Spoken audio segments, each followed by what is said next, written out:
वासुदेवाय हरये नीलाचल श्री श्री ठाकुर कटकर सुनामधन्य सरकारी वकिल और कटक म्युनिसिपालिटीर तत्कालीन चेयरमैन राय बहादुर जानकीनाथ बसु और तांकर धर्मपरायणा पत्नी प्रभावती देवी नेताजी सुभाष चंद्र बोसଙ୍କର जनक जननी श्री श्री ठाकुरଙ୍କର परम भक्त और शिष्य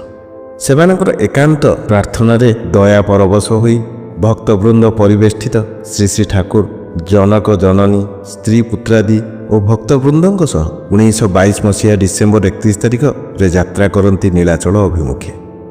ए सही नीलाचल जेउठी श्री चैतन्य महाप्रभुंकर चैतन्य लीला मुखरित करी तोलिथिला आकाश बातास को पुणी से नीलाचल परम दयाल श्री श्री ठाकुरंकर शुभ पदार्पण रे संजीवित होई उठे व्यापी जाए चतुर्दिगरे तांकर महाभागवती लीलार भाव तरंग परम प्रेममयंकर पुण्य पादस्पर्श धन्य होई उठे हरनाथ लज पुरी स्थित जानकीनाथ बसुंकर बासभवन भक्त और भगवानकर लीला रचित हुए श्रीक्षेत्र में महासंकीर्तन रे स्पंदित होई उठे 10 दिग ऐसी बोधन प्राणवंत होई उठे पुरुषोत्तम तीर्थ जुग पुरुषोत्तमंकर श्री पादपद्म धारण करे महाकालर वक्षरे अक्षय होई रहिला श्रीक्षेत्र जगन्नाथपुरी रे तांकर शुभ पदार्पण पर्व जगन्नाथ स्वामी स्वयं जीवननाथ होई ठिया होइचंती सम्मुखरे प्रिय परम जीवन वल्लभ होई आसिचंती एई धराधाम को धन्य जगन्नाथपुरी भक्तवृंद सह समुद्र स्नान करने को आसिचंती श्री श्री ठाकुर जुग जुग धरी तृषित जलधि श्री पादपद्म प्रक्षालन पई उद्वेलित अंतर रे छुटी चलीथिला सैकताभिमुखे आज तांकरी शुभागमन रे आनंदोल्लासर हिल्लोल रे आंदोलित होई उठिछि अंबुधि प्रतिदिन ही चलुथिला एही भावे तांकर स्नान पर्व आ चलुथिला अपूर्व संकीर्तन लालायित छंदरे समुद्र सैकतरे 2 मासरू भी बेसी समय परम प्रेममय श्री श्री ठाकुर पुरी धाम रे थिले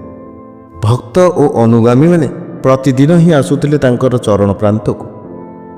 एक अनिर्वचनीय आनंदर दोलन प्रतिटी प्राण रे आनी देइथिला ऐसी उद्दीपना नगरीर बहु विशिष्ट व्यक्ति आसुथिले धन्य हेउथिले श्रीमुख निश्रुत अमरार अमर संकेत शत शत भक्त ग्रहण करती सतनाम वर्ण करती तांकु इष्ट पदरे कृतार्थ हुअन्ति तांकु पाई सतरे जन्म जन्मांतरर पुण्य नथिले कौन तांकु केही पाई पारे से मूर्त मंगल स्वरूप से चिर कल्याण श्रोता दिव्य तांकर सबु किछि प्रतिटी कर्म प्रतिटी पदक्षेप साक्षी गोपाल प्राय 12 माइल रास्ता पुरी ठारू दिने रात्रिर शेष प्रहर रे काहाकु किछि न कहि श्री श्री ठाकुर कठौ पादरे पिंधि चाली चाली उपनीत हुअन्ति सेठारे तांकु न देखि चलचंचल होई उठन्ति समस्ते दुश्चिंतार विषादमयी शोक छाया ओह्लाई आसे हरनाथ लजरे शेषरे अनंत महाराज नाली गोड़ी रास्तार तांकर कठौ चिन्ह को अनुसरण करी उपनीत हुअन्ति साक्षी गोपाल किंतु साक्षी गोपाल छाड़ी आसवाकू ही नाराज श्री श्री ठाकुर श्री अनंत महाराज लोटी पड़ती तांकर पादपद्म कातर प्रार्थना जनाती जीवाई तांकर आकुल प्रार्थना श्री श्री ठाकुर संध्या पर फेरी आसती आवासस्थल को किए जाने महाकालर सुदूर अतीत किए आवेदन जनाइथिला तांको श्रीचरण जुगल आज करुणा परवश होई उपनीत होइचंती द्वार देश रे स्वयं प्रभु साक्षी गोपाल धन्य होई उठे तांकर श्री अंगर स्पर्श मुक्त वायु खेड़े दिया जाए कली कलसुनासी अंग सौरभ श्री श्री ठाकुरंकर नीलाचल रे जावतीय व्यवहार एकनिष्ठ भक्त जानकीनाथ बसु सानंदे स्वतः प्रणोदित अंतर रे बहन करी धन्य हुअन्ति राय बहादुर जानकीनाथ बसुंक प्रार्थना रे